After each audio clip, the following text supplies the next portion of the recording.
Hey everyone, this is WP Product Talk, the place where every week we interview an experienced WordPress product owner on strategies and tips, experiences, failures, and successes of running successful and thriving WordPress product businesses. I am Matt Cromwell, co-founder of GiveWP and director of customer experience at Stellar WP. And I'm Katie Keith, CEO at Barn2 Plugins. So we've got some exciting news this week. We're going to make a change to WP Product Talk, which is that starting on July the 12th, we're going to have 4 rotating co-hosts instead of just Matt and myself. So our 2 additional hosts are Zach Katz from Gravity Kit and Amber Hines at Equalize Digital. And they're both fantastic product people. They've both been guests on the show in the past. So if you've been watching, you know how good they are.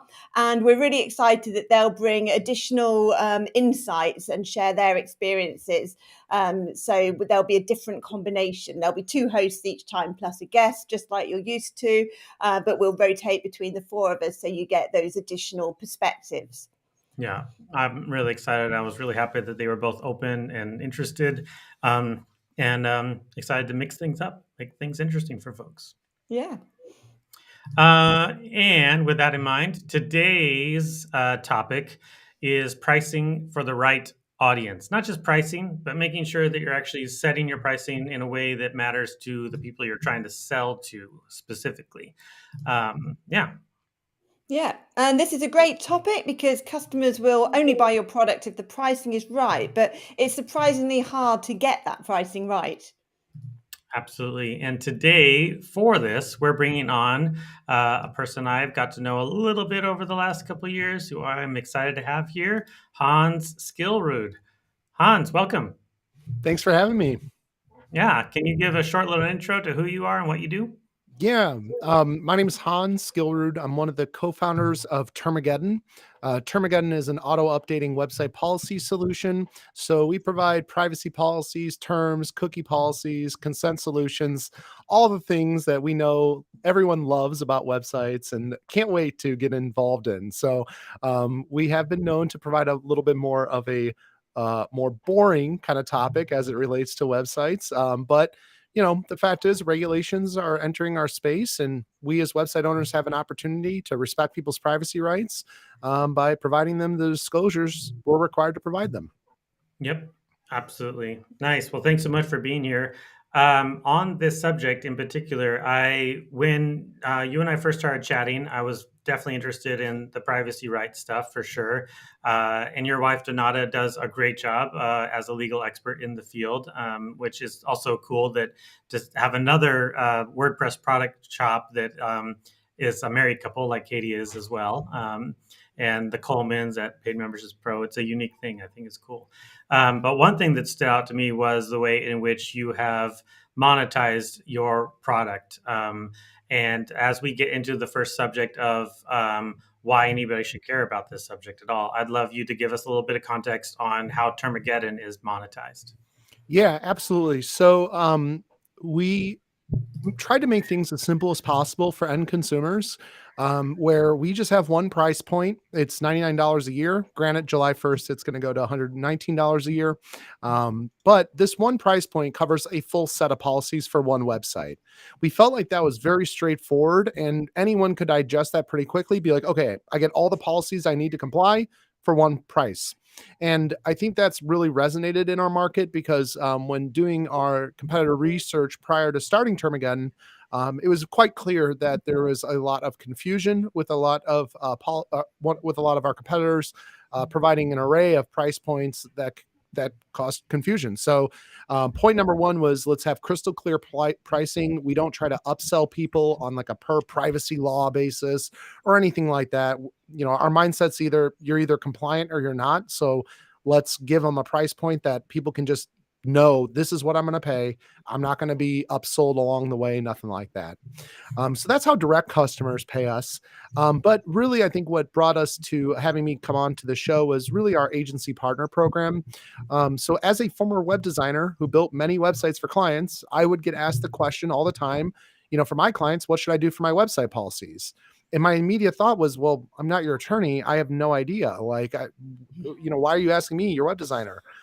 Well, that was our motivation for why we created Termageddon, and it turns out this is kind of like a industry-wide issue. It turns out like just about every small business owner asks their web agency first, what should I do for policy? So we decided we wanted to invest our entire business model basically into forming relationships with people who build websites for other people. And to form the relationship with a product, like to form a partnership with these agencies, we decided let's give our license for free to them forever. So we give agencies and single freelance web designers a free set of our policies forever. And we do that in the hopes that they're willing to take the time to apply to be a partner. And we actually manually review these people who apply, and we approve them or reject them. But if they have a working website and they offer web design services, we approve them right away and send them into our custom welcome email sequence, which teaches them not only how to get set up with their own policies, but to learn the basics on what policies are so that they don't have to be sitting there lost and confused about what policies do. So our goal is to, during that onboarding sequence, like, yes, you got something for free. We manually vetted you. That gave us an opportunity to send a personalized welcome email to them. And then they receive a series of emails that educate them on why this stuff is important, why it's becoming more important, and how they as an agency partner can educate their clients about website policies, let their clients decide if they want to comply with laws or not, and give them both reseller and affiliate opportunities to offer our solution to their clients so agencies can make more recurring revenue while helping protect their clients. That's fascinating. I think it's really, really interesting and a really great approach. And honestly, I don't feel like I've heard any other WordPress product shop that has such a strong approach like that. Katie, have you heard any type of way of doing that anywhere or anything No, similar? that sounds completely unique, and really thinking about who the audience is and how to really appeal to them. And you're absolutely right about the pain point. When we were doing web design, people would all the time ask us for GDPR policies, cookie policies, all that. And we were like, I don't know, I'm not a lawyer. So you do something template based from a very unofficial website that you're never that confident about. So Yep. I get the pain point as well as being impressed by the pricing strategy. Yeah. Well, thank you. Yeah, and another key aspect, at least I found valuable, is for like resellers. Because we were able to manually approve these agencies, we were able to unlock the ability for them to buy wholesale rates one at a time. So an agency partner, because they're approved, because we manually reviewed them, we know that they're an agency. So we actually set up their accounts so that they can just buy licenses one at a time at a fraction of the retail price so that they can resell it to their clients, make a little recurring revenue on top, while, helping share the license with their client and ensure their client gets protected. Yeah.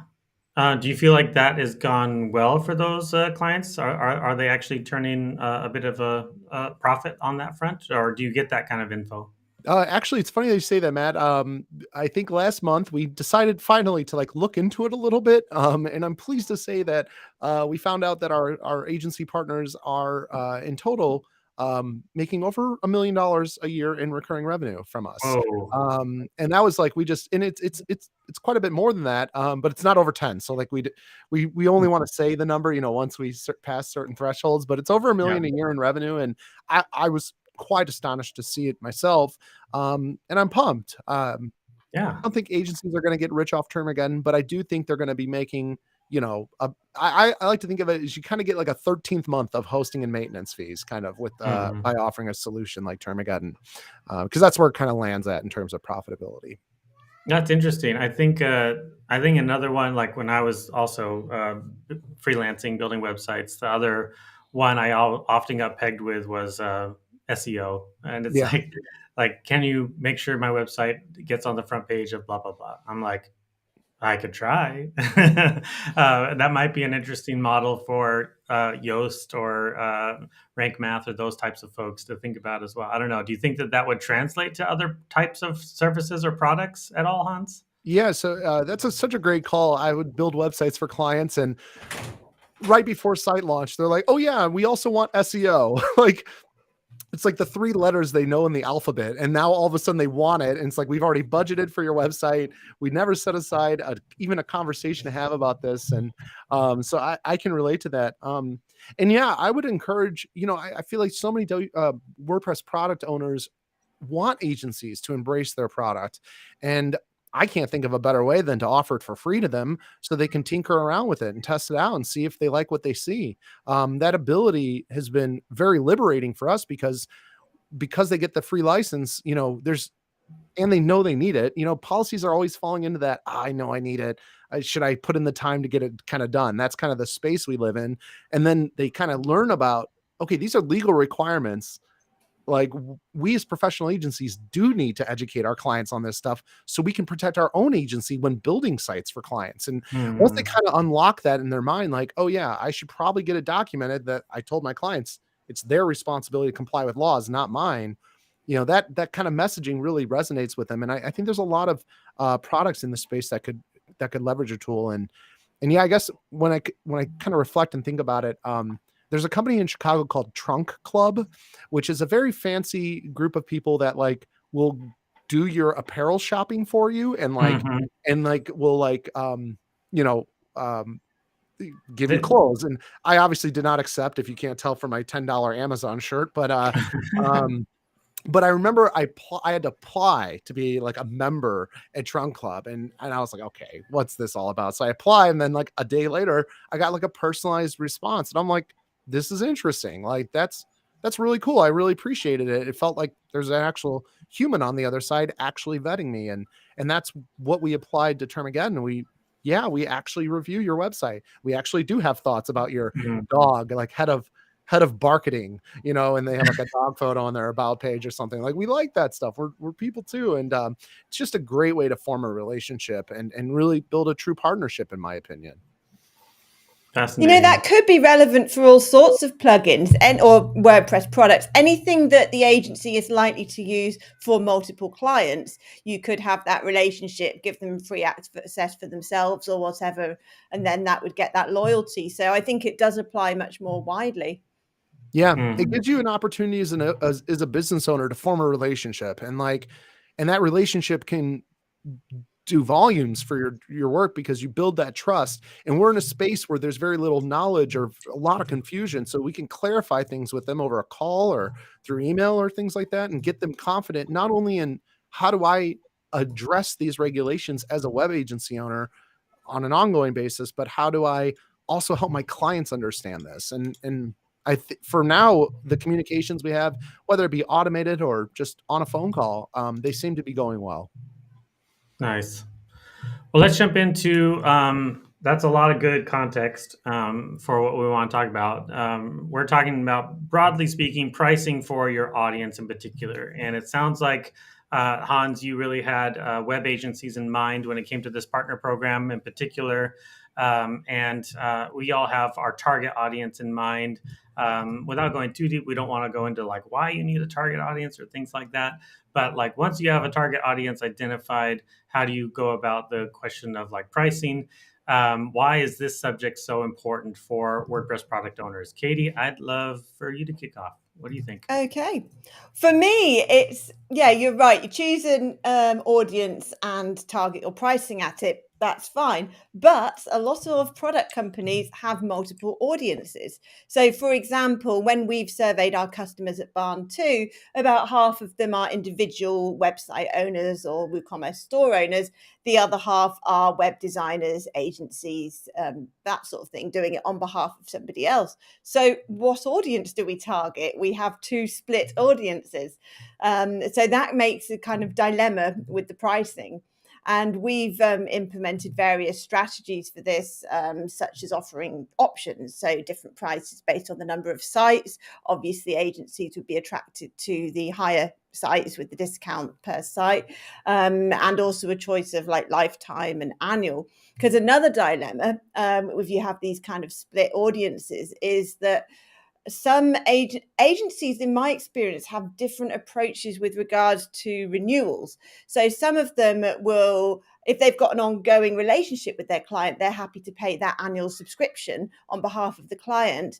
Others are designing a website and then moving on. And so they either need to transfer it to the client, which is a real problem with certain payment gateways, and then you're likely to lose the subscription, or they just want to pay lifetime so they don't have to worry. So you have to think about your audience with regards to the type of pricing as well as the amounts and things like that. So it's an important and challenging topic.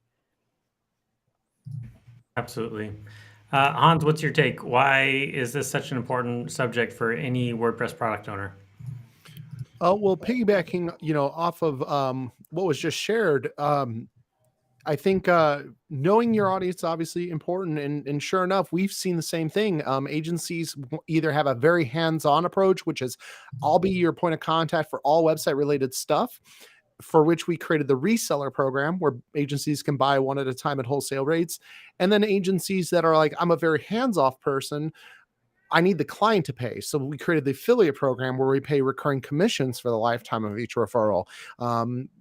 So yeah, we definitely had to adhere to both. And one thing I did not see coming was how popular the affiliate program was going to be, because naturally I'm more of a reseller. I'm like, I want to have everything in one place for my clients, and that's all there, and I'll control it, because typically my clients tended not even to know how to like log into a portal. But I was shocked to see a very large percentage of our audience, our agency partners, are doing the affiliate program, very happily doing the affiliate program, where they have nothing to do with billing. Client pays us directly, and we just pay the agency recurring commissions as a thank you for the referral. So when pricing things out, I certainly reviewed our competitors. And really where we honed in on was we have to have a subscription. And that was kind of a new thing we kind of introduced to the market, which is you can't just have policies anymore. You have to have a strategy to keeping them up to date over time. Prior to us going live today, we were just chatting how Texas just passed their privacy law 2 days ago from the time of this recording, which requires new disclosures if applicable to your business. So that's kind of an introduction we provided in the space, which is static privacy policies are a thing of the past. Like, you have to update this over time as laws change. So we knew we had to have a subscription model. When we looked at our competitors, there were certainly people that were saying they're free, but then you go through the checkout experience and you're being upsold along the way, and then paying like $500 up front, which doesn't, I don't know. I get a really icky feeling. Like, I thought I was getting something free, and now I'm looking at a bill for $500. Like, that's just, I don't know, not cool. Yeah. And then other ones where it's like, we have more of an a la carte approach where you can tack on little aspects. I didn't feel like that fit well with policies, because policies are already like overwhelming and concerning and scary.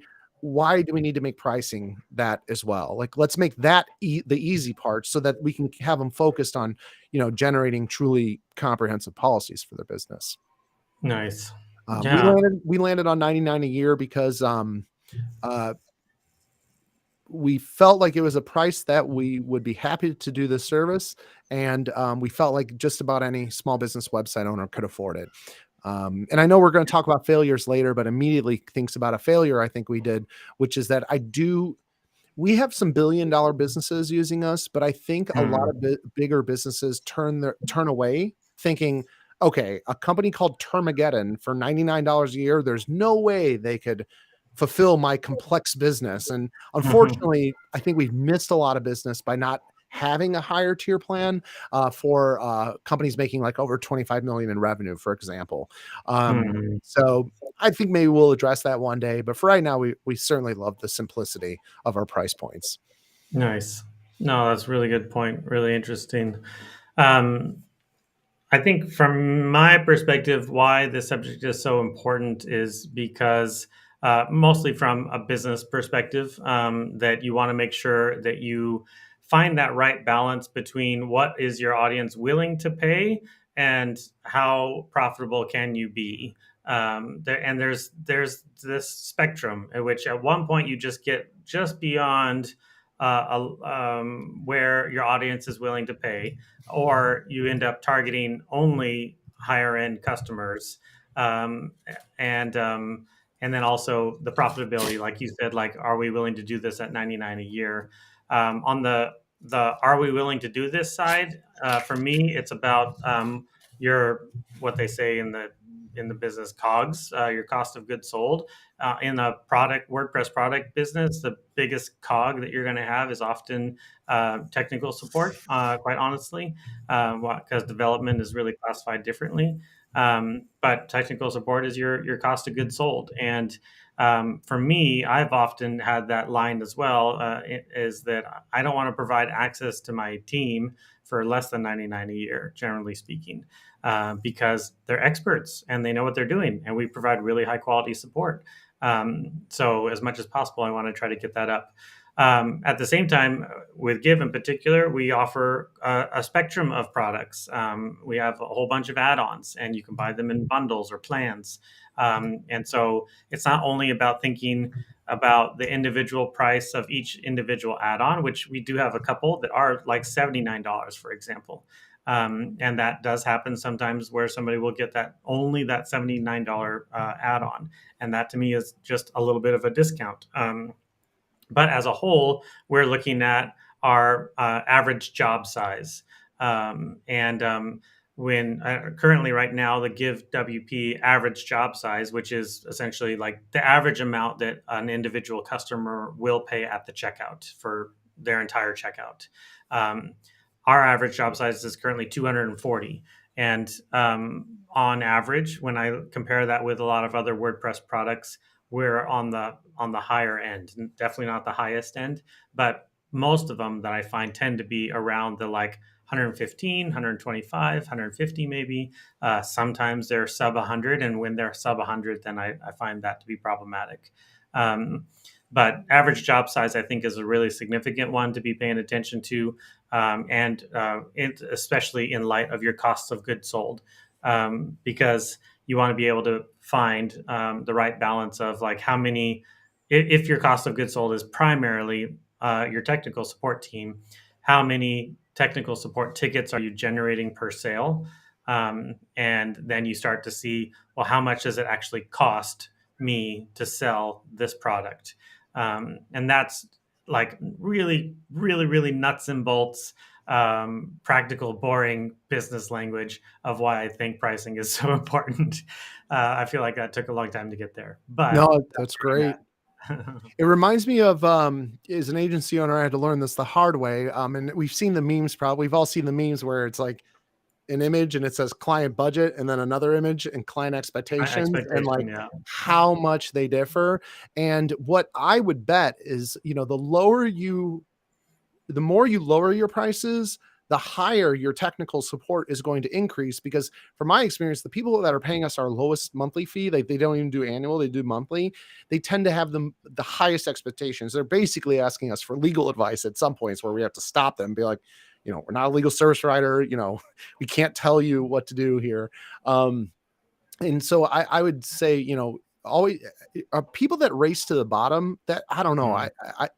I guess I wasn't born for that. I wasn't born to, how do I offer our cheapest product ever? Because I'd rather focus on how do I provide quality support, because it doesn't matter until it does matter, quality support. Yeah. And that's why, that's how we kind of also considered our price point. Like anything below $99 a year, I don't get terribly excited for, and it sometimes can tend to drive in some less than favorable customer bases too. Absolutely. Nice. Well, I'd love to jump into our personal stories, personal experiences with this subject in particular. I have me up as first. So what I'll say is, like, from the Give WP perspective, we often, in the WordPress world, people will often be like, well, what's your nonprofit discount? And especially at WordCamps, I'll have folks come up to me and ask, well, at Give WP, what's your nonprofit discount? And sometimes I just repeat the question back at them. You're asking a donation platform what our nonprofit discount is. Is that your question?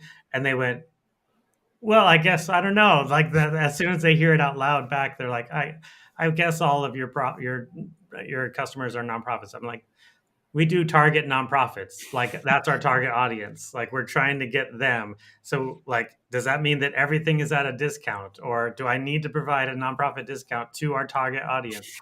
Probably not. And so one way we went about it from the very beginning, and I went and I pulled up a canned response that we have from like years and years and years ago.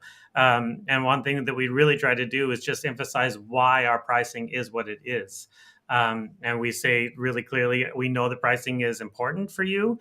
It's important to us too. And we put a lot of thought into our pricing, and our goal is twofold: that we're going to deliver the value that you get out of what you pay us, and that we're going to price in a way that is sustainable so that we continue to be here for you in the long term. That's kind of like the way that we positioned our pricing for the nonprofit organizations in particular, or even why we answer them in saying we don't have a nonprofit discount, because that's our audience. And that all honestly in the very beginning, for the first, I would say 5 years of Give WP, I was actually really strict that we don't offer discounts ever under any circumstance. We never offered any discounts.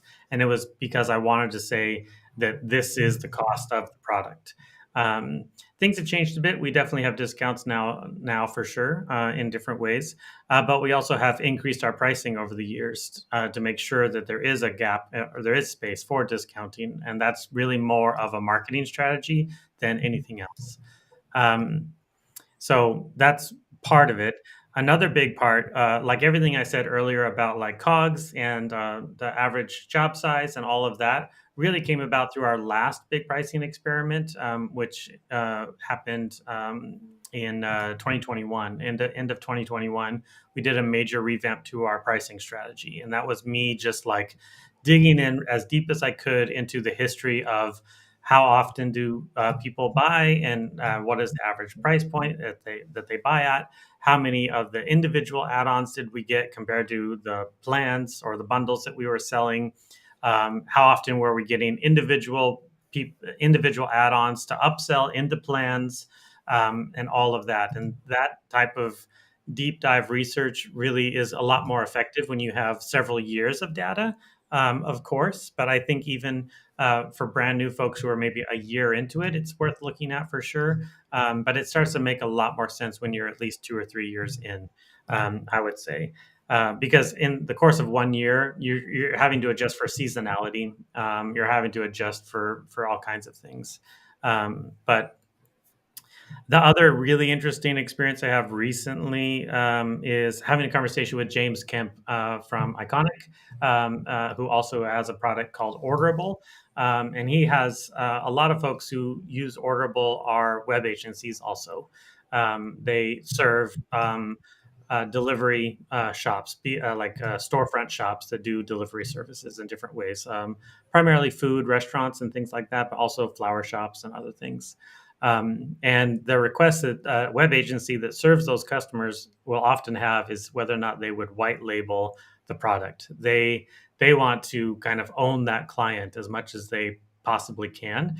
And if it's like I see a third party logo in my website, then that means it's somebody else. So they want to not say Orderable; they want it to say my agency orders or whatever.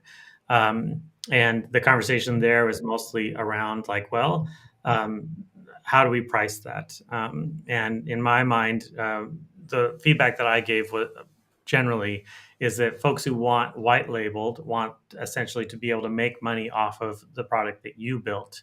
And in that case, we're talking about a large multiple, if that's their intention and their motivation. In my mind, it's similar to folks like back in the day, theme authors would often want to bundle your product into their theme. And it's because they want to be able to make money off of your product. And then, they're going to own that customer and not you. And I think it can be very problematic. But as soon as that comes into the question, then I think the pricing conversation changes a ton. Yeah. So those are a couple of my experiences recently. So yeah. That's good. That's interesting because we have never, ever had anybody ask to white label one of our plugins. And I think that is because we don't brand the admin. integrate it as much as we can. So it will be like the settings page will be hidden amongst the WooCommerce settings or something. So I suppose if you're getting into like having a top level admin a link called orderable or something like that, then that opens the door to people saying, hang on, we need to white label it, because we actually have a competing product to Orderable, a restaurant plugin, and nobody's ever asked for that. So that's really interesting. Yeah, But obviously they've got the more prominent branding than what we have, which can benefit them in other ways to other audiences. Yeah, for sure. In the early days of Give, we had some folks ask for white labeling as well, and we don't even put like our main level menu item just says donations. It doesn't even say Give, but it does have the Give icon there. So it's like Give icon, donations, and then it doesn't really say a whole lot about Give until you get into our settings right now. But that was, for some reason, it was only early on in the Give history. I haven't heard a white label request for Give in a really long time. Hmm. That's We why you need to listen to your audience, I suppose, that even different similar products will generate different requirements in the audience. Yep, exactly. Yeah, at our beginning, we got the white label question a lot. We get it less now, which is interesting, Matt, that you also have experienced that. I I certainly think there's a time and place for white labeling. I don't think that is when it comes to legal compliance and policies. So Mhm. I actually tend to tell agencies, technically you could white label us, but I wouldn't recommend it because, you won't be able to take advantage of the fact that you can share our Termageddon licenses with your clients so we can email them directly when policies Mhm. are changing, why they're changing, if they have any new questions they need to answer. So I always try to acknowledge the inquiry, just being, hey, I totally understand the value of white labeling. Like, I've white labeled as an agency owner before. When it comes to legal compliance, I don't think it's a good fit. And here's Mhm. why. And I kind of share that. So I think one thing that if you are considering white labeling, Matt talked about just having a higher multiple of a fee. There may be just a flat out licensing fee you could charge, maybe Mhm. on an annual basis or something, some kind of fee to kind of gain access to that type of offer, where you're kind of leveraging someone else's product to offer hopefully a more, some sort of combination of other things that you offer as Yeah. well. Yeah, that's similar to what Igor is saying here as well. It might be interesting with licensing of products, at least those on Oh, the there you plugin go. repo, for sure. Oh, nice. Yeah. Cool. Katie, what about you? What's your story time on pricing? So I've already talked a bit about how we offer different options to attract different audiences, like different numbers of sites and lifetime versus annual. So I think for story time, I'll share a bit about how we come up with our pricing, because all plugin and theme companies need to think about that.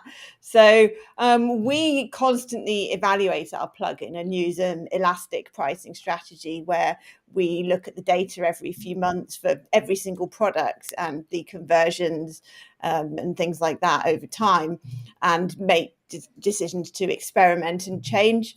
We do that with the help of Ellipsis, the marketing company we work with. And James, particularly at Ellipsis, is very good with data. And so he does a really deep dive through our sales and conversions and everything, and looking at the different factors and trying to take out anomalies like Black Friday and Christmas and things that might have affected that, and to make as objective as possible recommendations about how to adjust our pricing. So once we might go from $99 to $119 on a particular plugin, and then we'll reevaluate that and see how that goes. And so we're changing the pricing all the time, which is complex when we have 21 Mhm. products in Easy Digital Mhm. Downloads, each with quite a lot of variations. So we've actually done some custom stuff where we have a spreadsheet, a Google Sheet, which automatically syncs with our website to update Mhm. all of our pricing on a weekly basis. We also have multiple currencies, so that's even more pricing Oh, yeah. options. So that Yeah. all comes through this spreadsheet, which links in with live currency data and pushes it all, so that we can quite easily make price updates. Whereas if we had to update, I used to do this manually actually, and we have over 1,000 different prices on our site. Oh, And wow. I used to do this manually for like Black Friday and things. It was ridiculous. So I'm very happy that my developer Paul has made this easy. So now I can just change a price in seconds whenever ellipses make that recommendation. Sounds like a Nice. glorious spreadsheet. I like that. That spreadsheet sounds powerful. That's Oh, awesome. you should see the formulas in it. It's got things like rounding, like if it's between this and this, then it rounds to this. Because the other thing is, what do you call it? Psychological pricing. Yeah. Mm, Known something value, perceived value, or something like that, mm, where mm. you want to end everything in a 9 or something, but it's more than that. Like, you don't want to charge, say, $139 for something. You may as well round that up to 149. Similarly, Mhm. you don't want to go just over $100 because 99 is so much more powerful. And Absolutely. probably the increase in conversions from having it at 99 will outweigh the extra 10% ish that you get from having it 109. So our spreadsheet takes all that into account That's a and automates it.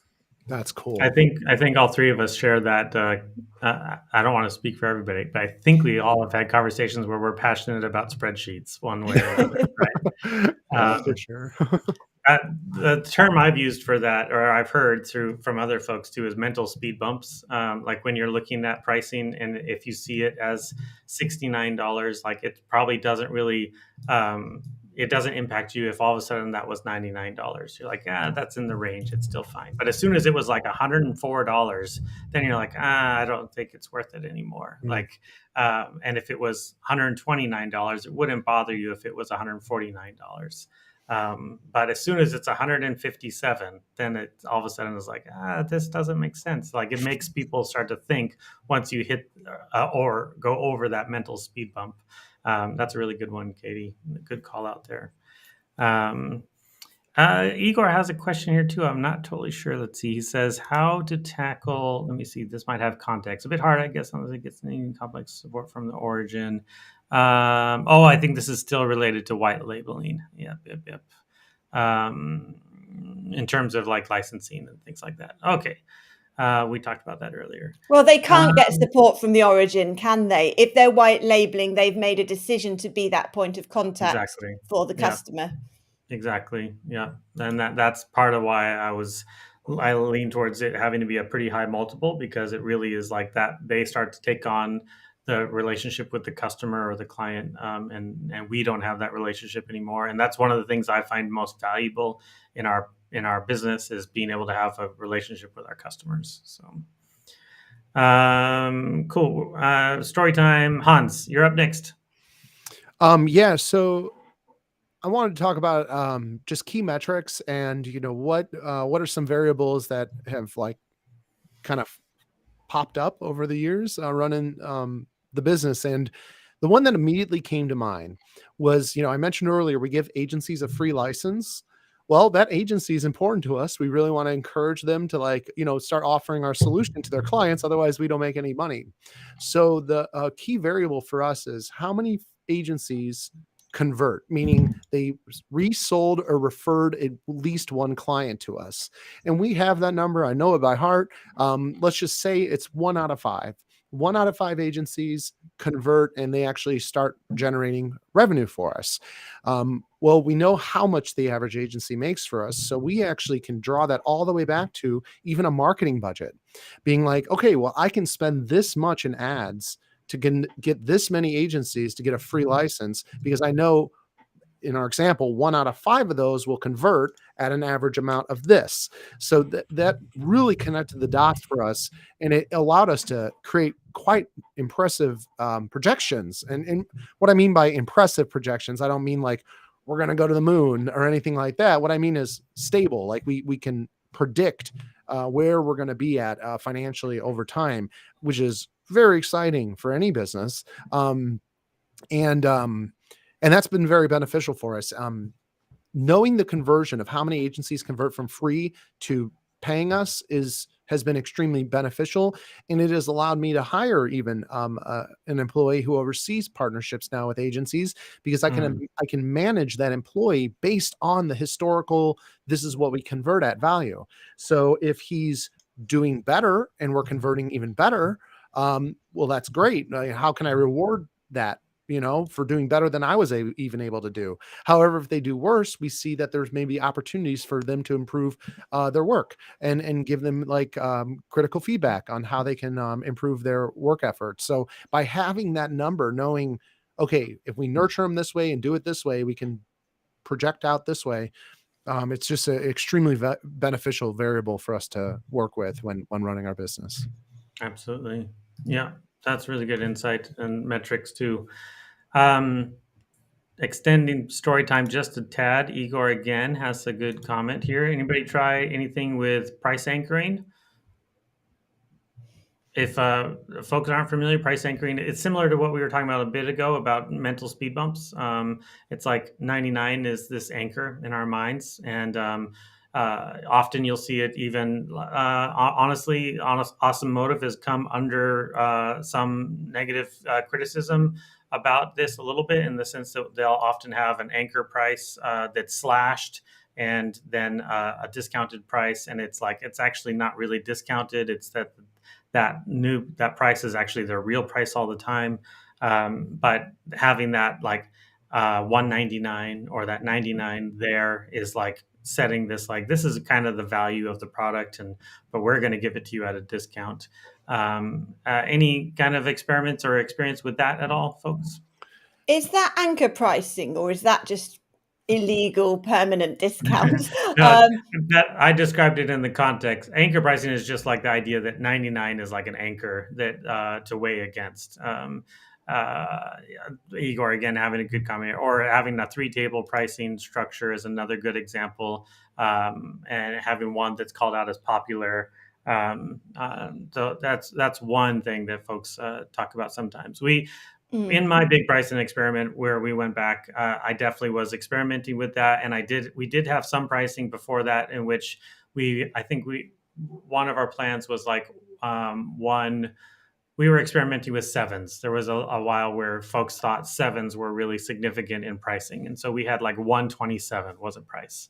And I thought, honestly, I think the idea of pricing anchors, is more significant than the magical seven, and so 149 became the number instead of 127. Things like that. And when it comes to the pricing tables, often folks are saying like, the one in the middle is going to be the most popular always, because you actually don't want a lot of folks choosing the lowest end, and that you're not going to get a whole bunch on the highest end.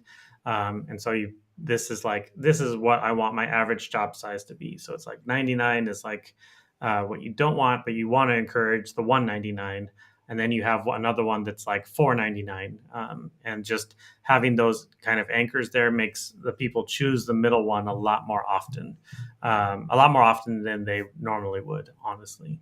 Yeah, and you can further do things like drawing a box around the middle one and things like that. Mhm, mhm. Another thing I found worked is reversing them. I think I got that from Jason Coleman or someone, and then I did a Google Optimize test on it where I reversed it and had the most expensive ones on the left, rather than the right, as you might intuitively think. And that made a real measurable difference to both sales and revenue on Wow. that page. And I know quite a lot of plugin company owners that have also reversed their pricing tables in that way, and they've all seen a similar result. That's Interesting. That awesome. is interesting. Jason Coleman's great with experimenting with pricing. He also is one I saw that saw an increase in conversions when he added the free product or the free option to his pricing table. And he intuitively thought, like, if I'm showing people that they can get it for free, why would they buy? And it would sound like it would convert less. But he actually found they got more conversions when they That's added the awesome. free option there. That's awesome. We have only one price point, so we haven't ever been able to like test out the 3 table things. Mhm. But I will say that as a consumer visiting a website that has the tables, every time I see the free option right next to the price options, to me, it builds trust. Like, I'm like, Mm. okay, they're willing to flex like this. Like, they are willing to, Mhm. hey, here's the free version, and this is why people are paying us. And to me, I think that is a trust builder thing. Where I think trust is lost is when I'm looking at the 3 table layout and the one in the middle says popular, and I can't like truly grip why is this the popular one. Like, I don't Mhm. buy it. And so I go with the cheaper option. So like, I would just say if you're doing the 3 table pricing and you're wanting to kind of bump people up to a higher plan, really emphasize why is this the most popular Benefits. plan? And if it's not the Yeah. most popular, maybe don't select it. Like, cause that's not Yeah. very helpful. Um, Yeah. so that's kind of my thoughts. But when I hear anchor pricing strategy, I think about like how easily can someone message off our pricing to someone else. To me, that's very important. Like, and right now you happen to catch me interviewing right between when we've been $99 a year for 7 years and when we happen to be going to 119 a year. I'm Mhm. gonna miss the $99 a year era. Like, I really am. Like, it was so easy and simple, and we're gonna be testing these new waters just given with all the changes that are happening right now. But it's a new era for us. I'm excited to see what it is. Yeah. You certainly can't be locked in forever at a price point either as a business owner, because Yeah. reality is there's factors outside of your business that will impact you, like inflation, like the cost of living increasing and things like that. So just know that, things do have to be somewhat fluid in the sense that like you can't be still 99 for a year 50 years from now. Like, there's just Yeah. no way. So just Yeah. keep that in mind that things do change in life. Yeah. Absolutely. Nice. Well, we have actually hit our time, but we're going to go a little bit more and try to wrap up quickly our best advice. Let's do an elevator pitch version of this. What is your best advice for folks who are new WordPress product owners who need to consider how they can target their audience with pricing? And Katie, you're up first. Okay, my advice would be either choose one audience and go all in with them, like Hans did, and really target to them, or accept that you have multiple audiences and offer different options that appeal to them while trying to make things look as simple as possible. Excellent. Hans. Um, Launch products for an industry you've been a part of. I think you'll Yeah. have that intangible, fundamental understanding of how things work. And once you get an MVP out, a minimal viable product out, then just listen to what your customers have to say. Because you'll be able to, if you're coming from the industry, you'll already understand why they're sharing the feedback that they're sharing. And you'll be like, you'll probably sit there, at least for the first couple of years, I sat there and be like, how did I not think of this? So my recommendation is if you're targeting an industry, know that industry. Hopefully you've been in that industry for a long time and have learned the pros and cons of it. Nice. I'm going to be slightly contrarian in my best advice. A lot of folks will tell you with pricing to experiment all the time. Katie is a great experimenter with pricing, obviously, with a giant mega spreadsheet. If you're new, I'm going to say don't experiment with pricing. If you're having trouble with sales, 9 times out of 10, it's not going to be pricing that's really stopping you from selling. It's going to be features. It's going to be marketing. It's not going to be your pricing unless you're like way 100% off base. You're not going to know if it's going to be pricing until you have at least a year of data. Yeah, So, you like, need numbers, don't you, to do do. experiments? You got to have enough data in order to really Mm. experiment. So if you're new, don't experiment. Go out of the gate confidently, strongly with something and get the data. If you want to do any kind of experiments at all with your pricing, then start with discount strategies. That will help you understand if the discount is the thing that's really pushing people over the edge or not. But for the immediate, just try to be confident in what you think is the best pricing for your product and run with it, and just plan on next year to do a big data dump and experiment at that stage, or maybe even 2 years out. So nice. Well, this was a great conversation. Hans, thanks so much for being here again. It was an absolute pleasure. Thank you both for having me. And next week is going to have to be a surprise, right? I think we, again, are surprising folks. We don't have anybody lined up, right? Nope, but we will do. We've got lots of ideas and people on our shortlist. So basically, yeah, we need to plan the next 3 months in total. So we're going to start that now. We've just finished our last 3 months. Exactly. And soon we're going to have some new co-hosts too. So I'm excited Yeah. about it. So everyone have a good week and we'll see you all next time. Thanks so much. Bye, everyone.